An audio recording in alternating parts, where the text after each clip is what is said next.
So, welcome. We were asked last year to run some workshops on some practical kind of things. It's interesting, and there's been a lot of discussion about how exactly one runs a workshop online when you can't use video, etc. So you will have to excuse the limitations of using Adobe as a conferencing facility. If we use videos, it slows everything down for everybody. So we don't do that. We just keep to the static, stationary stuff.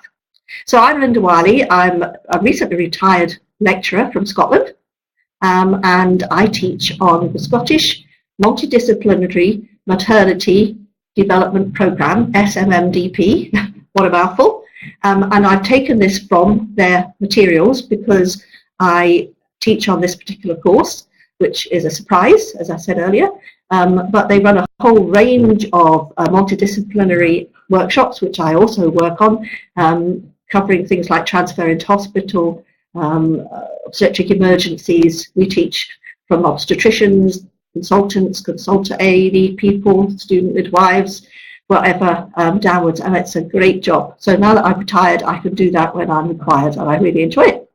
So welcome. So I have a question for you. First of all, what is the physiological difference between babies and adults who need resuscitation?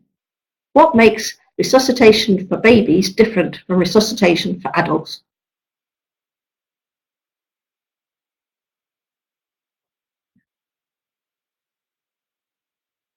Feel free to talk. Feel free to type. It's entirely up to you. If you want to talk, just click on your mic up above.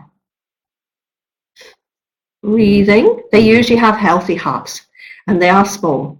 That's the points I was getting to there. Absolutely. There's a huge difference. In adults, it's usually a cardiac problem. It's the heart that's failed. In babies, for some reason, their lungs haven't taken over the process of respiration that the placenta was doing previously. And of course, they are hypoxic at birth because they have been through quite a stressful time as well as the mothers. But the babies are well adapted to this, and they've got lots of alternative fuels that they can use, which will continue to feed the brain and other essential organs, and therefore they can withstand a much longer period of hypoxia. Okay, so when you resuscitate in a newborn, there are certain things to consider briefly. We're talking about the newborn baby who has never breathed. I'm not talking about babies who maybe have been to the wards and then had a severe apnea attack in the wards. That's a different case altogether. I'm talking about resuscitation of the newborn at birth who is not choosing to breathe for some reason or other. So what are the points we need to consider? Well, firstly, the lungs are full of fluid.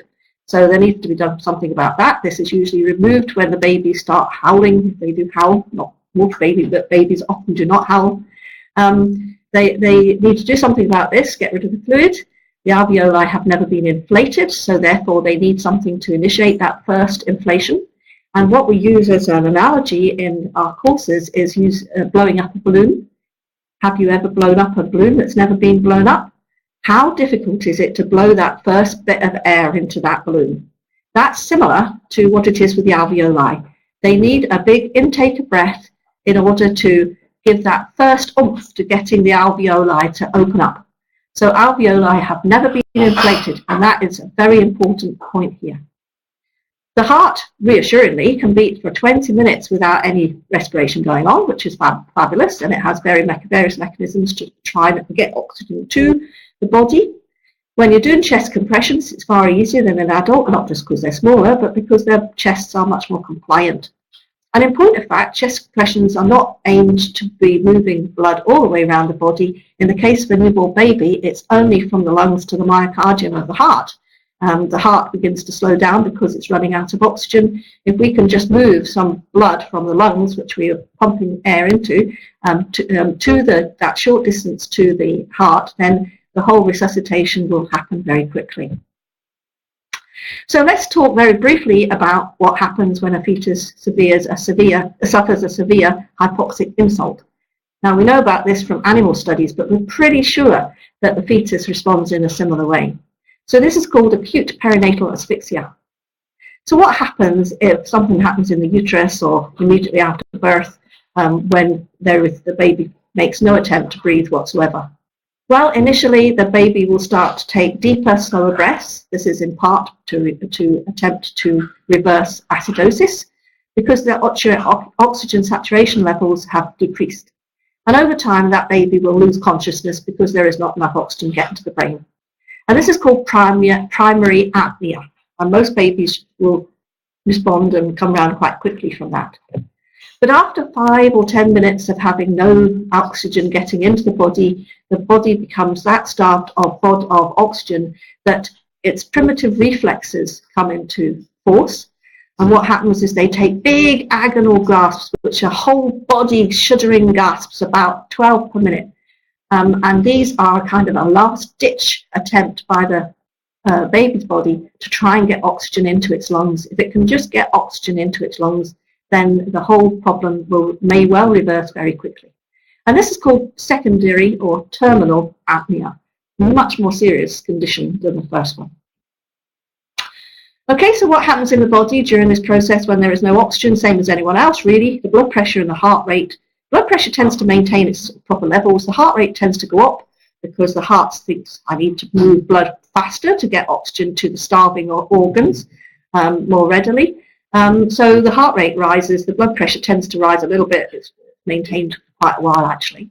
And then once it discovers that there is no oxygen to be had and it starts to be suffering from a lack of oxygen, it then turns to anaerobic respiration in order to change glycogen into glucose.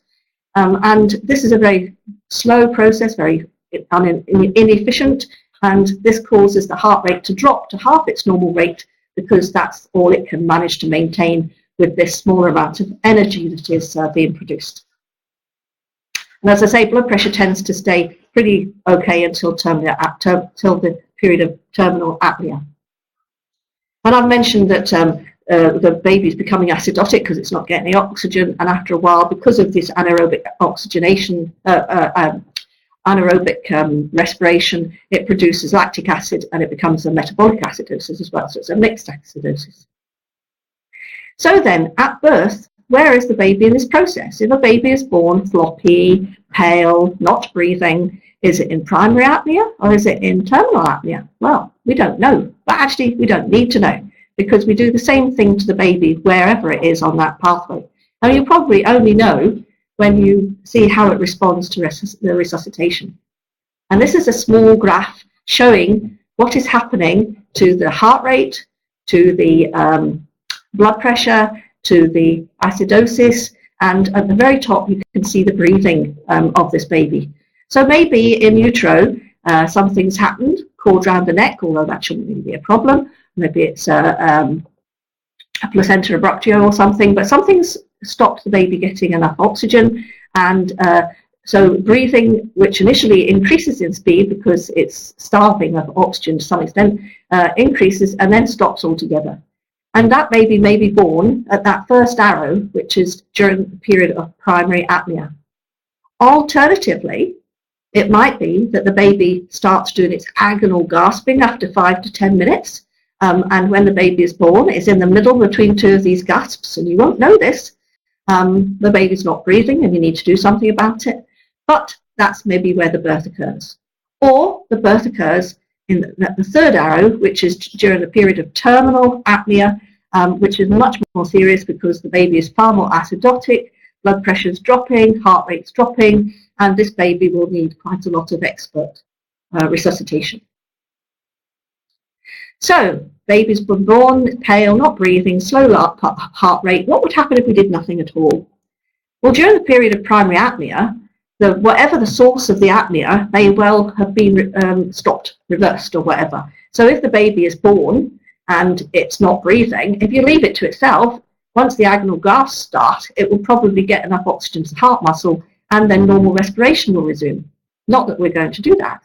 But it just goes to show how wonderful the human body is, that it normally has some mechanism of first aid of its own. If the baby is already agonal and gasping, then it may resuscitate itself still once what's the word? The thing that's causing them to be hypoxic has been removed. It may well resuscitate them, but again, you're not going to leave it to do that. If a baby's in terminal apnea, though, it will probably die without any intervention because it has no way of resuscitating itself. And indeed, it may do anyway despite intervention, because this is quite a serious situation for them.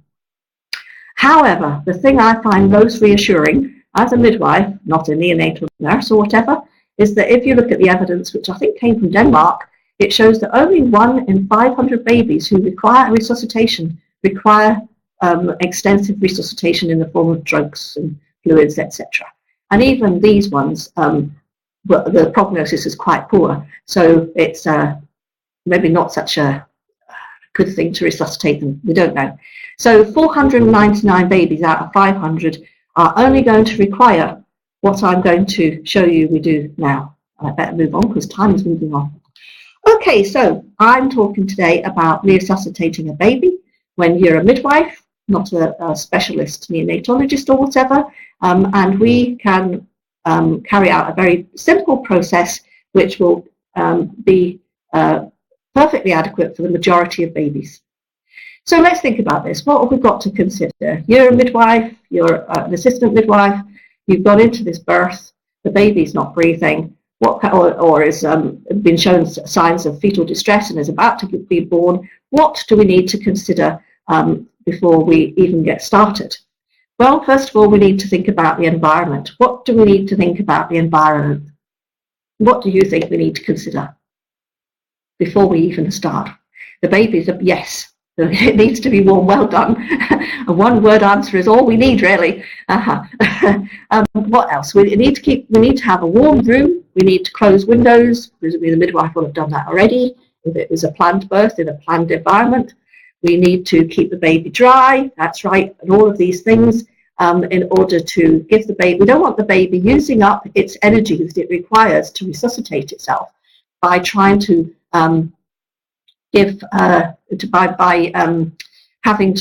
by making the room too small, too cold or whatever. Sorry, I got distracted then by the chat box.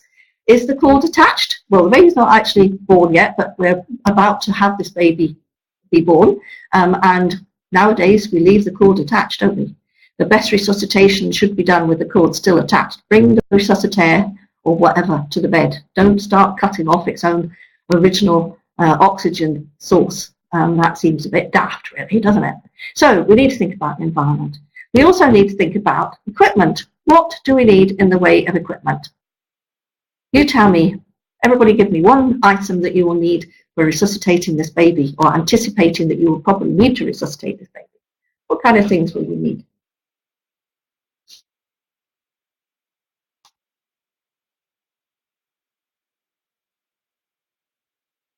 Ambi bag, flat surface, absolutely. If you're a midwife dealing with a home birth, one of the first things you would be thinking about as the birth approaches, or even as soon as you arrive at that home, is where, if necessary, will you put the baby for resuscitation. You need a flat surface. If it's a home birth, one of the funny things really is that well, it's not funny, it's quite understandable. The woman will move around the house. So everywhere you go, you're going to be looking for a flat surface because you never know when she's going to give birth. I have a colleague who's an independent midwife, and she keeps everything on a big tray. So she has all her essentials for the birth on a tray, and every time her woman moves off to another environment, she takes the tray with her for two reasons. One, for carrying the stuff for the birth itself, and two, because the tray is that surface. So if this woman chooses the usual trick of having the baby in the bathroom, then she's got a flat surface. Anything, Carly. You need to think about things like that. What else do you need? You will need masks of different sizes to use for the bag of mask. You will need oxygen. Well, you need oxygen. Well, we teach that you don't need oxygen. Unless you're a specialist, we don't use oxygen, we use air. And this is just as good, just as effective as using oxygen. What else do we need? We need warm towels, we need a hat, because the baby can lose heat very rapidly from its head. We send all our ambulance men off with a whole load of hats.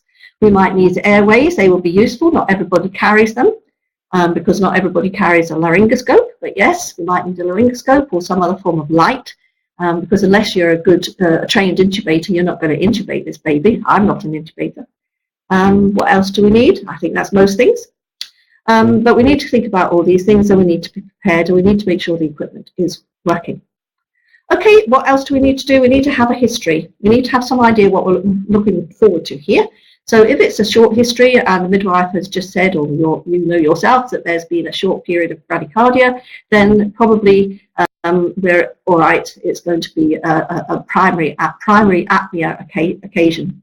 If there's a history of fetal distress over hours, if there's been meconium, if there are 2, 3, or 4 babies there, if the baby is premature, we might need to be thinking about some assistance, and sooner rather than later. Okay, so what we teach on the SMMDP is to assess every 30 seconds and to act accordingly. And what we use a mantra, which is colour, tone, breathing, heart rate. Colour, tone, breathing, heart rate, so that you can make sure that you've done a good, adequate assessment, and you can then proceed accordingly.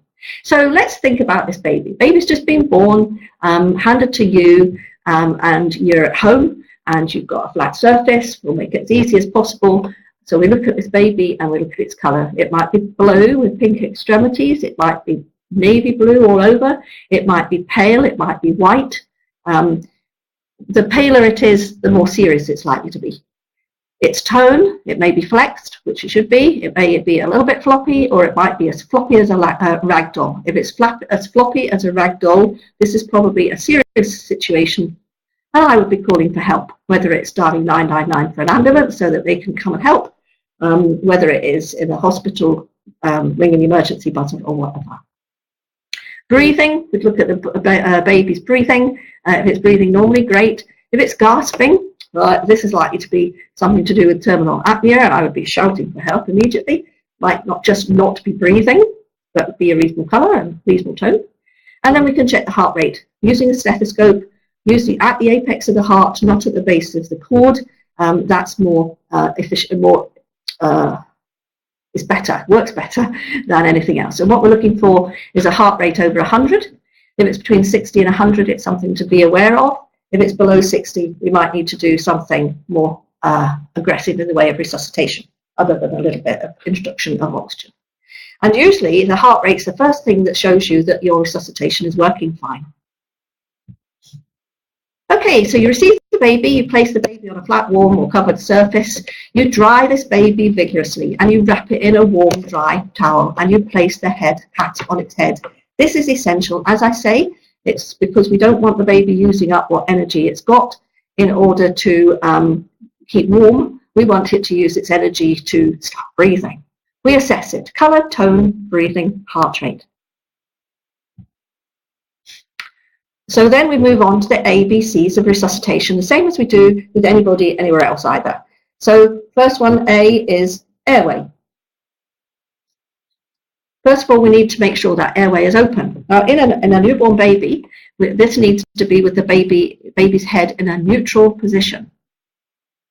I'm just getting my pointer out here. I don't think it's working, so that's fine. We want the baby's head to be in a neutral position. The neutral position is on the right-hand side. The two on the left-hand side, the top one, the baby's head is too flexed. This will kink the airways. The one at the bottom is too extended.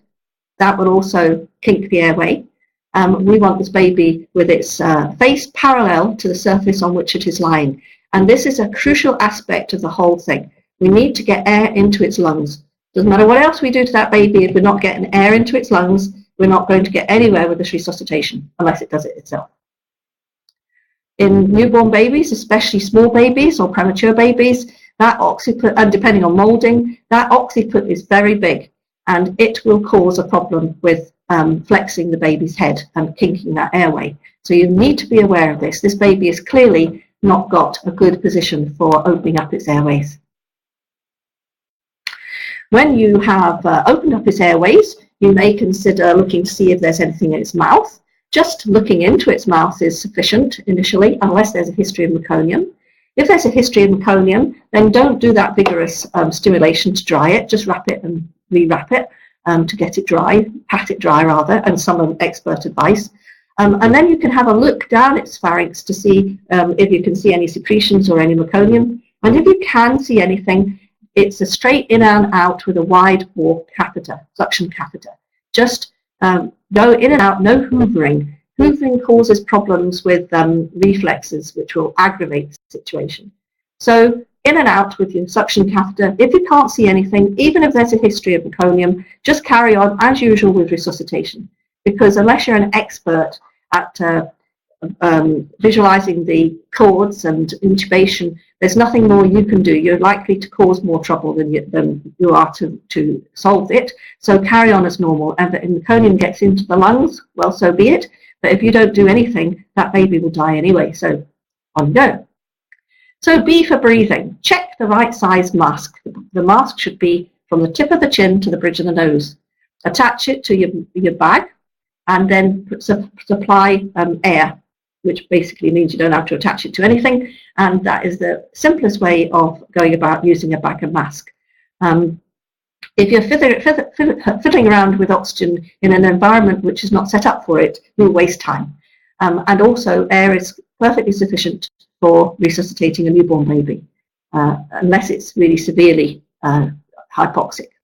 Then stand at the head of the baby and hold the mask firmly in place. I'll show you on the next slide how to do this, and put the rest of your fingers on the bony jaw.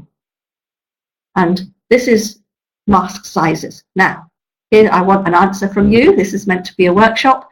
Which of these masks is on the right size? Is it top left, top right, or bottom?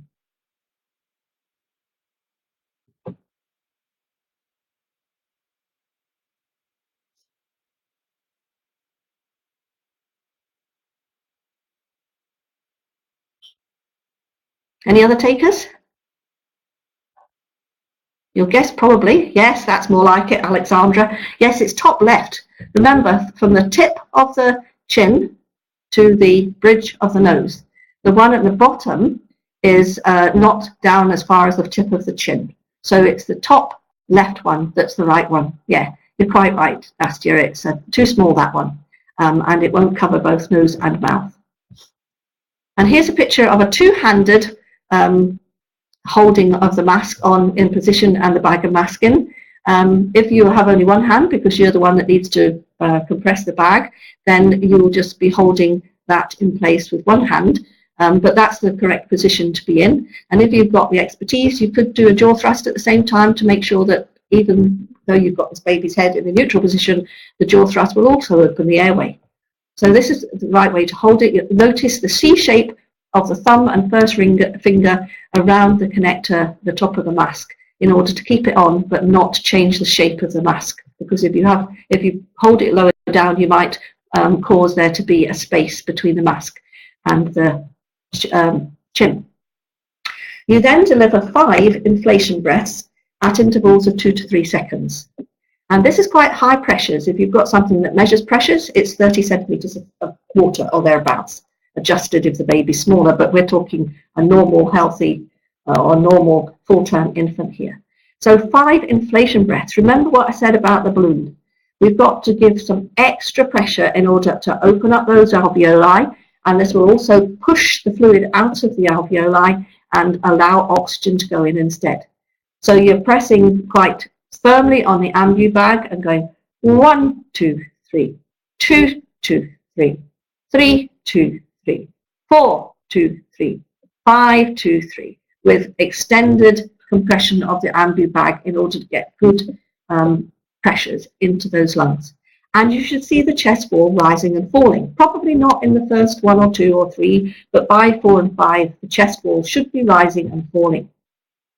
And maybe that's all that's required to resuscitate this baby. Just to get it some oxygen into its lungs will be suffice. What happens if the chest doesn't rise and fall? You have to rethink. Have you inadvertently moved that baby's head out of neutral position? Easily done when you're holding on a mask and doing bag and mask.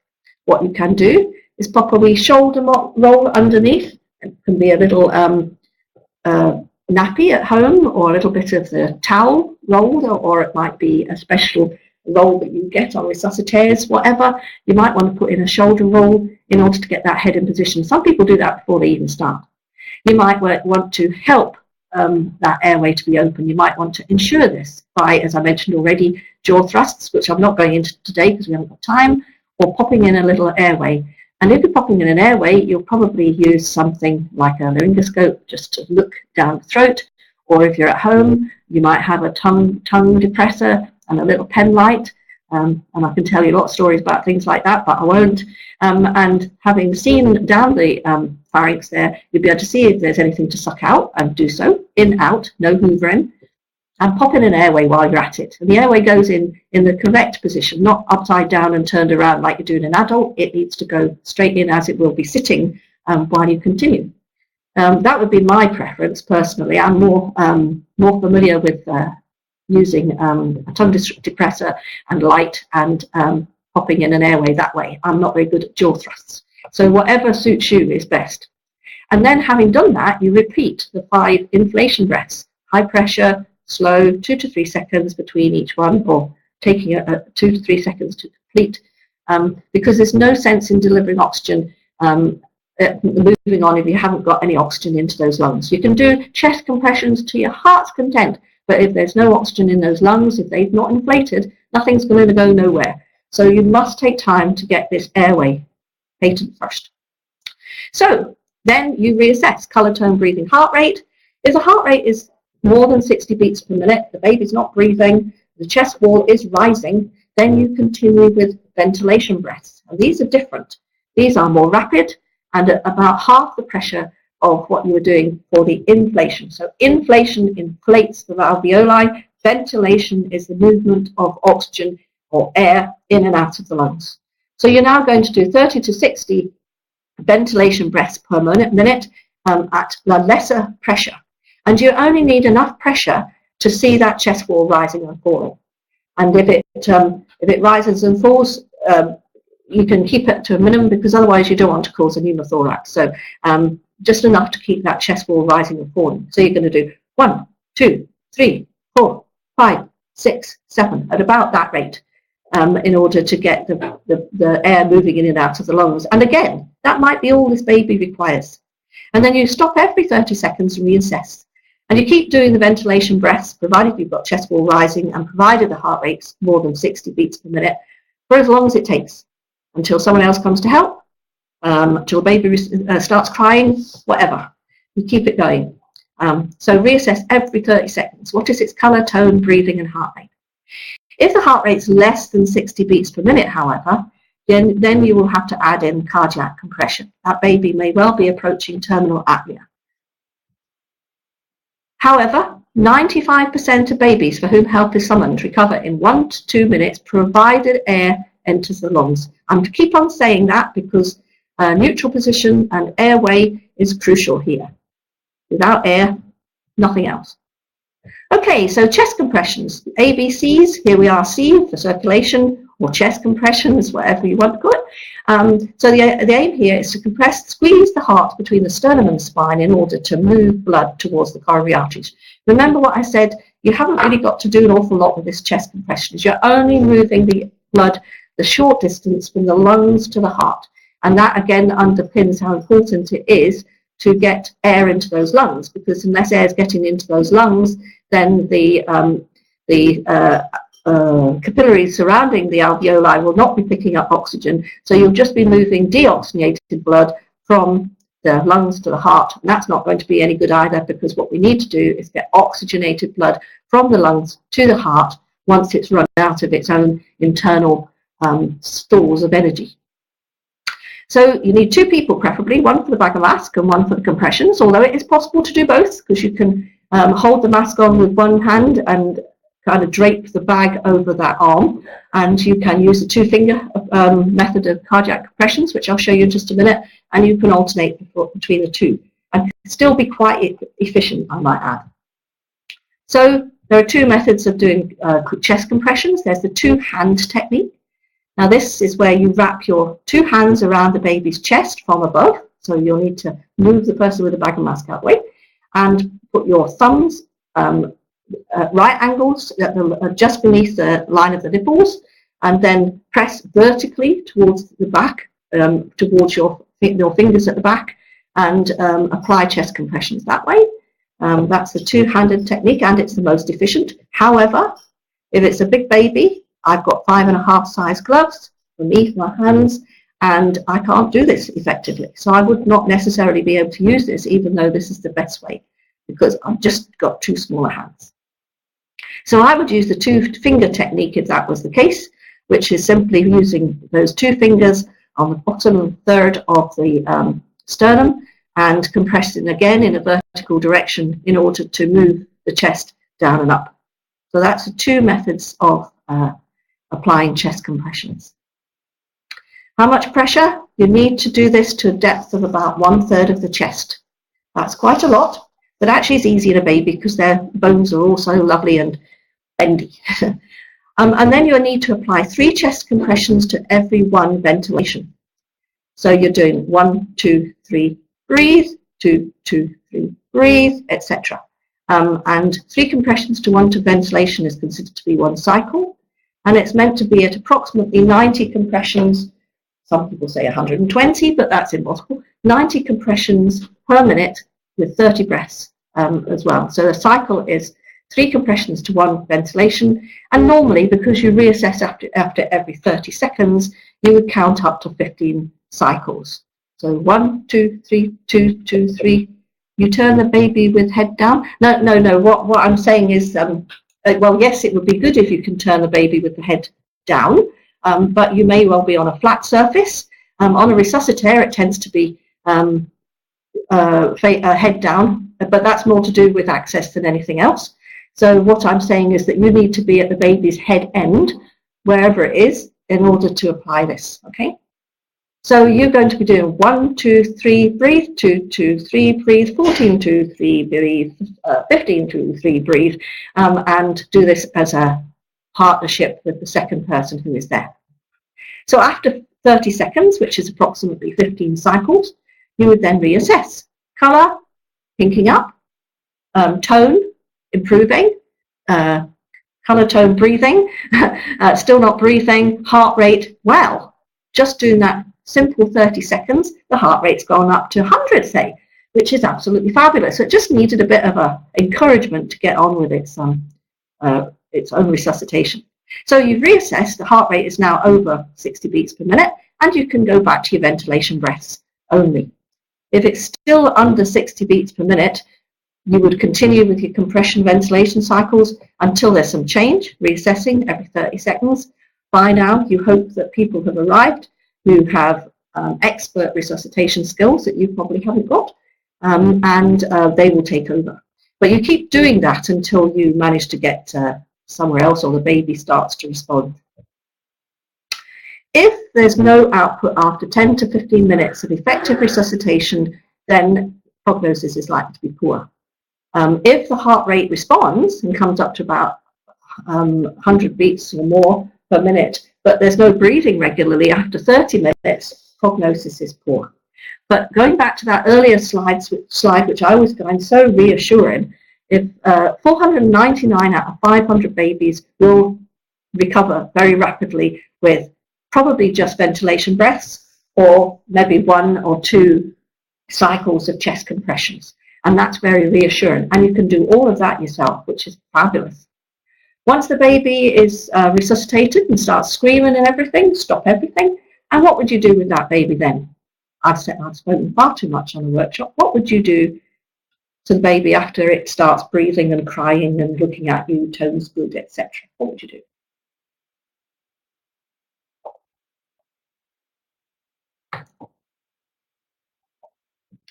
Exactly. Back to mummy. Mummy and you can keep an eye on her, skin to skin, to maintain temperature, reassurance, hormonal levels, all the wonderful things that you get from skin to skin. Does this baby need to go to the neonatal unit because it's had to be resuscitated?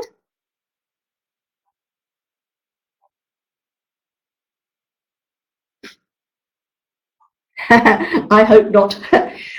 What we teach is that if a baby needs chest compressions, then it should go for a period of observation. Not until it's had a good cuddle with mum, mind. We suggest that it goes for a few hours of observation, preferably. If you haven't needed to do chest compressions, then probably not. It depends on the resuscitation. Okay, so we've got 11 minutes or thereabouts, because we don't actually have to finish. Is there anybody else coming straight after me? I think there is, actually. So anyway, can't remember. So let's do a scenario, and this is where you take your place. I'm not going to speak too much if I can help it. You are attending a home birth. The labouring woman is moving from one place to another, but is clearly in the second stage of labour. From the baby's perspective, how do you prepare for this birth? Speak to me, literally, if you wish.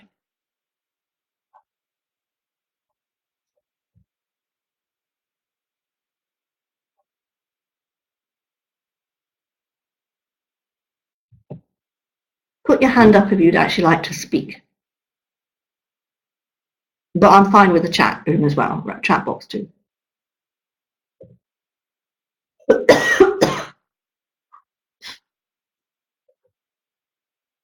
Stimulate. How do you prepare for the birth? Baby's not actually been born yet. What do you need? Father tells you where I have a suitcase. What do you mean, Nastya? Get handy all the stuff needed. I think that's probably a very professional way of saying have the equipment ready. Yes, indeed. Okay? Drape a towel and wrap around the shoulder to follow her around with. Well, yes, that's a good idea. Yes, exactly. Tell the father where you have everything, and get the baby stuff all ready. So you need to make sure you've got masks and airways, that they work, that you've got warm towels, got hat, they're most important, somewhere to put the baby on if it needs resuscitation. But we're not assuming that this baby will need resuscitation. Very, very, very few babies at home birth require any resuscitation at all. So finally, as I was saying earlier, this mother has found her way to the bathroom. She's crawled up by the side of the bath. I'm sure it's just to get away from us, you know. I was looking after a woman at home once who asked us to leave the room for all of her labour. And we literally sat in the next room listening to what was happening by her sounds, her vocalisations. And just occasionally one or other of us would pop in and say, can we just have a quick listen in? And sometimes she would say yes, and sometimes she would tell us where to go. So we might not even be there. So anyway, so the baby is born in the bathroom, and the baby doesn't cry. Colour is blue with pink extremities. Tone is a little bit floppy. Breathing, it is not. Its heart rate is over 100. What would you do next?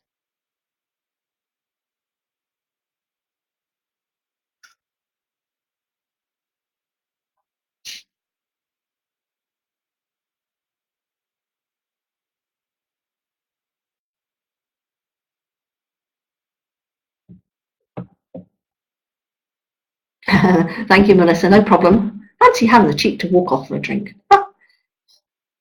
Absolutely. You would dry the baby vigorously, and you would rewrap it with a nice warm towel, and you'd pop a hat on it. Don't forget that hat. Not into hats normally, but if a baby's needing resuscitation, then pop on a hat. Hats get in the way of the lovely smells of birth, but that's only in a baby that's breathing when it's born. So you would warm it, you would vigorously rub it dry and stimulate it. You would throw that towel away, and then you'd put on a nice warm one and cover it up, keeping the chest open so you can see what's happening. Absolutely. Can't really do skin to skin because this baby needs to be resuscitated in it. You could try. I noticed somebody said use the mother's chest as a board. Fair enough, but that depends on circumstances, really, doesn't it? So you've dried it, you've wrapped it, you've covered it, and now what do you do next?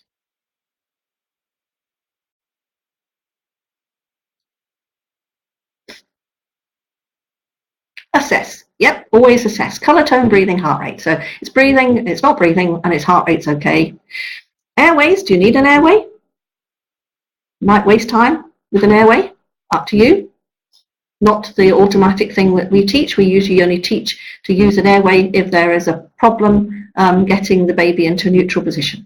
I've given the game away now. So the first thing you would do after assessing it is you would check its position. Airway, ABCs. So check the airway. Make sure the head is in the neutral position. And then apply the mask, the right size mask to the baby and the bag. and start with, what would you do then?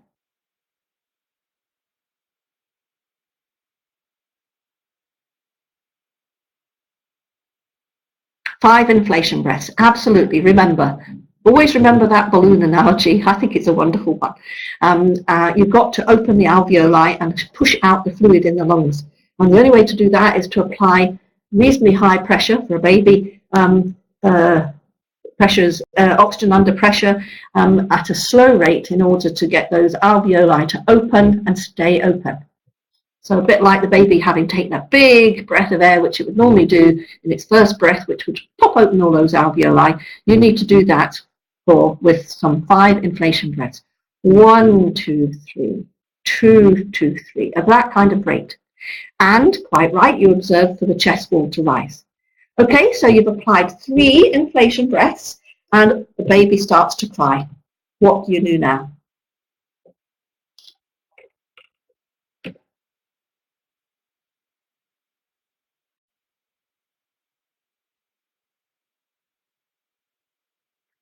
Okay, you would assess it. Colour, pinking up, tone, pretty well flexed, breathing. Well, I think it might be because it's howling. How wonderful. And heart rate is well over 100. So that baby has been very quickly resuscitated and can now, what we're going to do with it? Yes, skin to skin, absolutely. Don't really need to do all that monitoring stuff. I would suggest just give it to the baby, give it to the mum, and that's all it needed. It doesn't need any more measures. Keep an eye on it though, but it's unlikely to go backwards now. It only needed maybe a gentle reminder that it's supposed to breathe, and it may have only been slightly shocked from the whole process of birth. It's shocking to the mother, it's shocking to the baby too. Okay, another scenario. You're called into another room on the birthing unit where a midwife colleague has called for aid. Her woman is about to give birth and the fetal heart has been bradycardic for the past 2 minutes. What would you do first?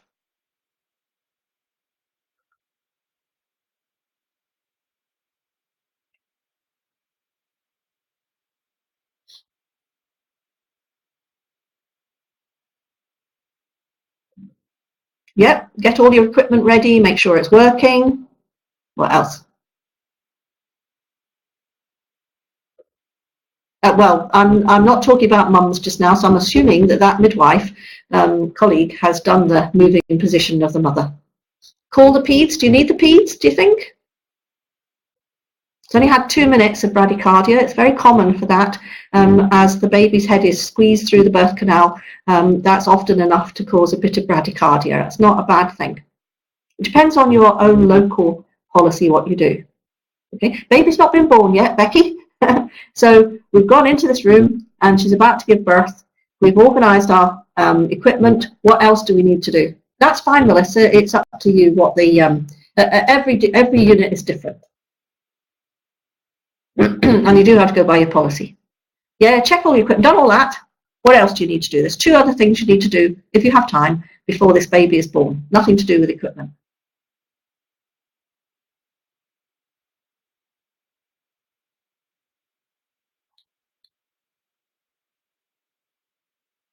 Inform colleagues. Well, that's what they've done by calling you in to help. What else would you like to know about the situation? There you go, it's a big hint.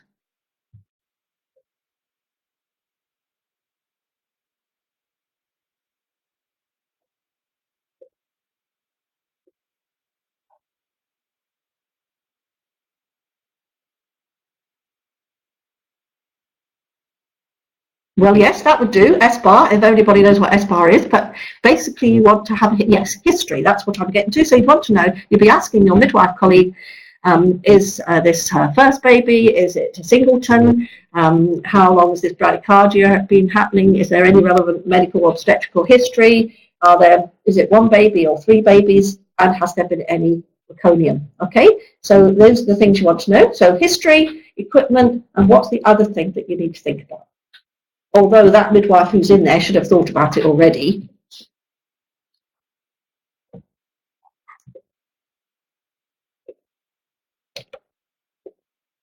The environment, absolutely, spot on. Okay, so the baby's born. not breathing. What do you do next?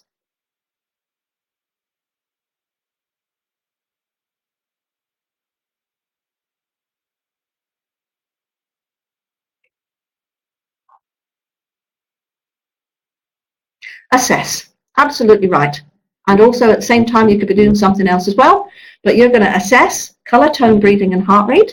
Color is blue. The tone is a little bit floppy. The breathing is not, and its heart rate is about 80. Yep. Okay. Actually, the heart rate's irrelevant just at the moment. We don't do nothing about the heart rate until we've done everything else. That's right. So we, as well as doing that, yes, someone's already, sorry, I missed that. Someone dry with a towel. So vigorous drying with a towel, cover it up with a clean towel, assess. We said all of that. Then your ABCs. Absolutely correct. Correct the airway. Neutral position. The plane of the face should be parallel to the plane of the surface it's lying on. Okay, so neutral position, sometimes that's all the baby needs, I might add. But however, neutral position, and maybe check to see if there's anything in its airways. What would you do next?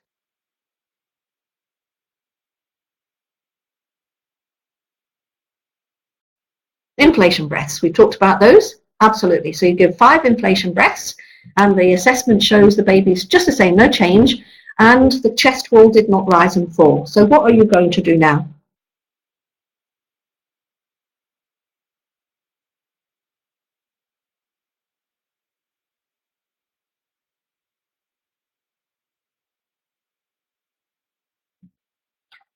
Consider position, suction, call for help. That's right. So consider position to make sure the baby's head is in the neutral position. What else could you do to make sure that airway is patent?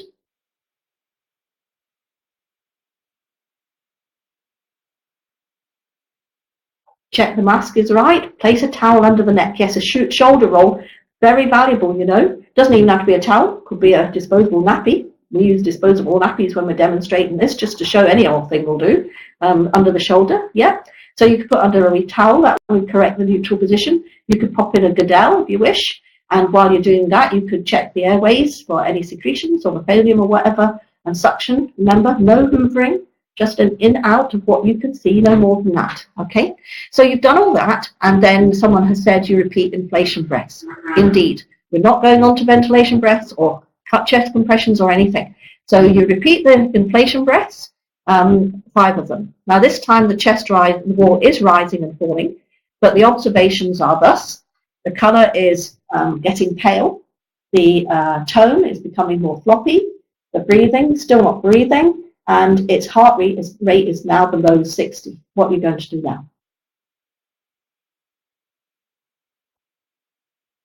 Chest compressions, absolutely. You're going to do 2 things at once now. You're going to use ventilation breaths, and you're going to add in chest compressions as well. Fabulous, okay? So you do that for 30 seconds, and at the end of that time, you reassess, and the baby's color is pinking up, actually. Tone is improving. Its breathing is still not breathing, but its heart rate is now over 100. So what are you going to do next?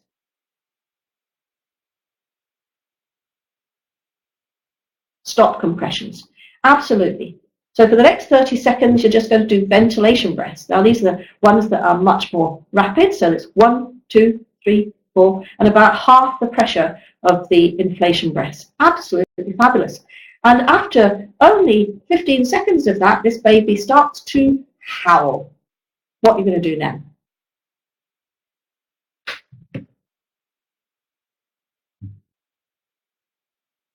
What does SSC stand for, Melissa? Sorry. It's only 10 to 9 and I've already been at this for 2 hours and I'm not even dressed yet and I just can't think. Right, brilliant. Silly me. Okay, absolutely. Okay, last scenario, because time is moving on. You are working in accident and emergency. As a nurse, as anything really, a woman in advanced labour comes in, is obviously about to give birth. What do you want to know? No problem, Melissa, that's fine. My brain is not maybe quite in gear yet. History. This woman comes in with no notes or anything, so it's quite crucial, really, that if possible, you get a history out of her. The chance of doing so might be minimum, because she may well be having a baby and therefore not talking to you. But hopefully she'll have a partner who'll be able to give you some information. So, okay, so she then goes on to pop this baby out in no time at all in the accidental emergency. And when it's born, the colour is blue, the tone is floppy, it's not breathing, and the heart rate is 100 beats per minute. What do you do now?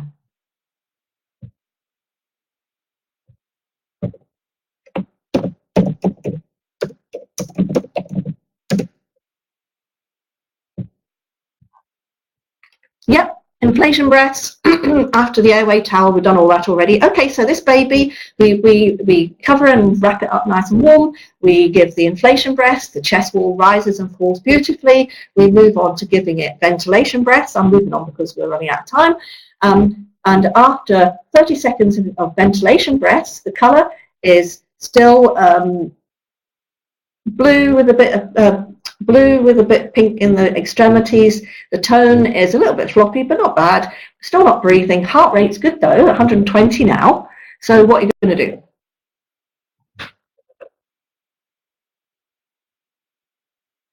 Continue the ventilations. Okay, you do that for another 30 seconds. Still no change in this baby's assessment. What would you do now? Oxygen is for experts, really. If you've got an oxygen saturation monitor and you know how to use it, no sorries, then go ahead. But personally, I'm not into oxygen saturation thingamajiggies, so I would not want to start fiddling around with that when I should be getting on with doing these ventilations. Yes. Okay. Right, yes, you continue ventilation breaths until there's some recovery. Now, quick question and then we finish. Why is this baby not recovering? You've done 4 sets of ventilation breaths now. The heart rate's fine, the colour's fine, the tone's fine, not breathing. What might be the problem here?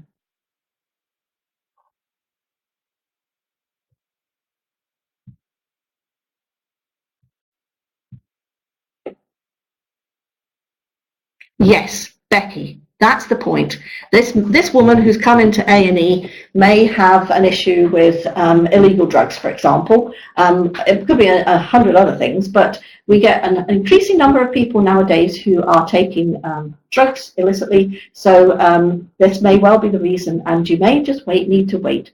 This baby's fine. The baby, you're doing the breathing. Its heart rate's fine. It's getting oxygen. It's pinking up, etc. Keep on the ventilations until someone comes who can start give you some help and look more deeply at the causes here. And it may well be a history of drug abuse. Okay, I need to finish at that point. In fact, I have near enough finished. My final thing says, my final conclusion is, simple measures produce the optimal result. Do what you can do well. Don't try and do anything.